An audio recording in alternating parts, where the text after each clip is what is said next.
राजस्थान सरकार में वन एवं पर्यावरण मंत्री सम्मानीय हेमाराम जी साहब से कि आप पधारें और उपस्थित जन सैलाब को अपने उद्बोधन से, अपने आशीर्वचनों से लाभान्वित करावें। आदरणीय हेमाराम जी।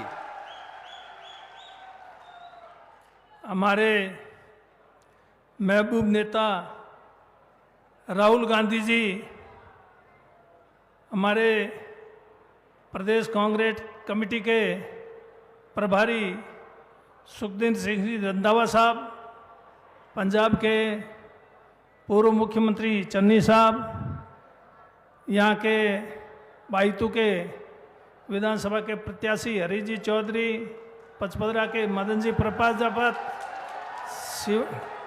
सिवाना के प्रत्याशी मानवेंद्र सिंह जी, मंचासीन सभी हमारे कांग्रेस के साथीगण, मैं सबसे पहले राहुल जी के यहाँ पधारने पर मैं मेरी ओर से, कांग्रेस पार्टी की ओर से और आप सब की ओर से हार्दिक स्वागत और अभिनंदन करता हूँ। राहुल जी हमें संदेश देने के लिए आए हैं कि आप 25 तारीख को जो विधानसभा के चुनाव होने जा रहे हैं, उस विधानसभा के चुनाव में विधानसभा क्षेत्र बाइतू और बाड़मेर जिले की 7 विधानसभा सीटों पर कांग्रेस प्रत्याशियों को वोट दे करके उनको विजयी बनाएं। ये आपने को अपील करने के लिए आप लोगों के बीच में आए हैं। कांग्रेस पार्टी जिसका लंबा इतिहास है, इंदिरा जी, राजीव जी का बलिदान आज जो दिया है देश के लिए, ऐसी कोई पार्टी नहीं है जिस पार्टी में ने किसी ने इस देश के लिए बलिदान दिया हो। ये पार्टी कांग्रेस है और कांग्रेस पार्टी का आप लोगों ने हमेशा साथ दिया है। मुझे उम्मीद है कि आगे भी आप इसी प्रकार, जिस प्रकार पिछले विधानसभा के चुनाव में साथ दिया, उससे भी बढ़कर इस बार आप साथ देंगे। सरकार ने 5 साल में, राजस्थान की सरकार ने आप लोगों के कामकाज में, आपकी सेवा करने में कोई किसी प्रकार की कमी नहीं रखी है। इतनी सारी योजनाएं हैं, उन सारी योजनाओं का वर्णन अगर मैं यहाँ करने लग जाऊं तो वो पूरा होगा नहीं, और मेरे से बाद में और भी हरीश जी और दूसरे बोलेंगे। राहुल जी, खास करके आप राहुल जी की बात सुनने के लिए आए हैं, तो राहुल जी की बात पर के गौर करके कांग्रेस के उम्मीदवारों को वोट करके आप ज़्यादा से ज़्यादा वोटों से जिताएं। एक ही बात है, राहुल जी की बात पर मोहर लगेगी हाथ पर, यह आपको तय करना है और कांग्रेस के उम्मीदवारों को जिताना है। मुझे पूरा विश्वास है आप लोगों पर। आपने हमेशा कांग्रेस का साथ दिया और कांग्रेस ने आपका साथ दिया है। कांग्रेस का और आप लोगों का एक डोली चामन का साथ है, ये साथ आगे भी रहेगा। इसलिए मैं अधिक समय नहीं लेते हुए आप लोगों से यही अपील करूंगा, आप मेहरबानी करके 25 तारीख को कांग्रेस को वोट दे करके, ज़्यादा से ज़्यादा वोट दे करके यहाँ के विधायक हरीश जी और दूसरे हमारे प्रत्याशी सभी विधानसभा क्षेत्र उनको जिताएं। जहाँ तक काम की बात है, बाइतू में इन 5 साल में जो काम हुआ है, इतना शायद ही पिछले लंबे समय तक नहीं हुआ। और बीजेपी का 5 साल का शासन था, उसमें क्या काम हुआ? कोई काम हुआ ही नहीं। और जो भी काम हुआ है वो इन 5 सालों में हुआ है, सब ये इनके हरीश जी के प्रयास से। और दूसरे विधानसभा क्षेत्र वहाँ भी जो भी कांग्रेस के प्रत्याशी हैं, उन्होंने भी काम करवाने में कोई किसी प्रकार की कमी नहीं रखी है। मुझे उम्मीद है कि आप उनके कामों पर ध्यान देंगे और हाथ के निशान पर मोहर लगा करके कांग्रेस को विजयी बनाएंगे। धन्यवाद। जय। बहुत बहुत धन्यवाद सम्मानीय हेमाराम जी साहब।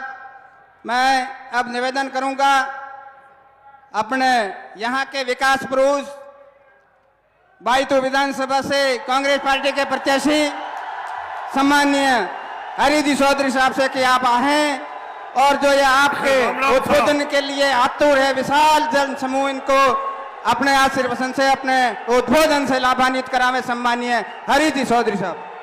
राम राम साहब। शेख श्री खेमा बाबा की पावन धरा पर मेरे आदर्श देश के नेता आदरणीय राहुल गांधी जी का बहुत बहुत स्वागत है।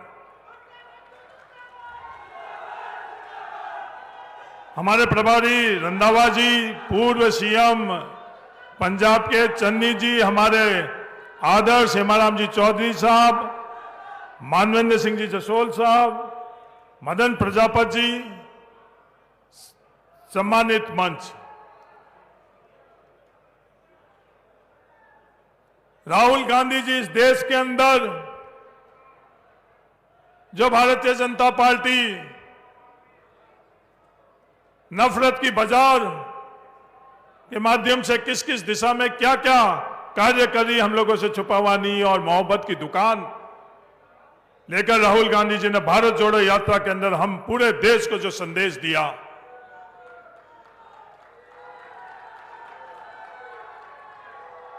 राहुल गांधी जी का जो सोच कि ये सरकार की ताकत देश के हर नागरिक को इसमें हिस्सेदारी और भागीदारी होनी चाहिए, सरकार के पास जो ताकत है उसमें भागीदारी और हिस्सेदारी सबकी होनी चाहिए।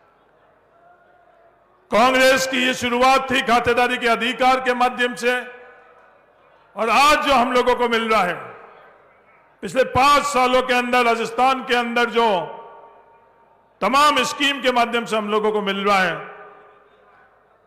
वो अपन सब लोग अच्छी तरह से जानते हैं। पर ये भारतीय जनता पार्टी स्पष्ट बात नहीं करती है। अगर हमारे कर्मचारी खातेदारी के अधिकार के बाद अगर हमारी सबसे ज्यादा आगे बढ़ने के लिए हिस्सेदारी और भागीदारी रही शिक्षा के माध्यम से, कि आज हम लोग आगे किससे बढ़ रहे हैं? शिक्षा, संस्कार और जागृति से। आज शिक्षा के माध्यम से हम लोगों को सरकारी नौकरी मिली, जो मजदूरी के लिए भी हम लोगों को अवसर नहीं मिलता था, जो आज हमको सरकारी नौकरी मिली। कांग्रेस की सरकार ने हम लोगों को पेंशन का अधिकार, ओपीएस दिया। नरेंद्र मोदी जी और भारतीय जनता पार्टी स्पष्ट इस ओपीएस के बारे में क्यों नहीं बोलती है? क्योंकि सरकार की जो ताकत है उसमें हमारी हिस्सेदारी और भागीदारी उन लोगों की सोच नहीं है।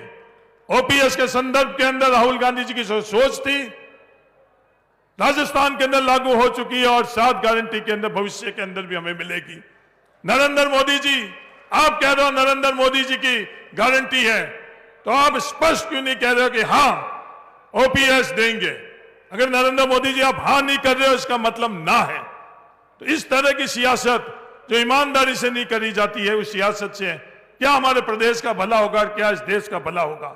ये राहुल गांधी जी की सोच, बट्टा पास रोल की यात्रा, हम किसानों को जो खातेदारी के अधिकार के बाद में हम लोगों को हक और अधिकार मिले, भूमि अधिग्रहण बिल से लेकर आज तक का जो सफर है हम लोग नहीं। राहुल गांधी जी हम लोगों के लिए सबसे तकलीफदायक समय कब, जब हमारी ढाणियां, जो कच्ची ढाणियां हैं वो जल जाती है। तूफान, अभी पिछले दिनों तूफान आया, उस तूफान से हमारी कच्ची ढाणियां उड़ जाती है, पर सरकार के तरफ से 5-7 हजार रुपए ही हम लोगों को मिल पाते हैं। पर जो 7 गारंटी के माध्यम से जो 15 लाख रुपए हम लोगों को मिलेंगे, कितनी राहत हमें मिलेगी, उसकी कल्पना जयपुर और दिल्ली के अंदर बैठने वाले लोगों को नहीं। राहुल गांधी जी जो कांग्रेस की सोच थी नरेगा, उस नरेगा के माध्यम से हम लोगों को कितनी राहत मिल रही है।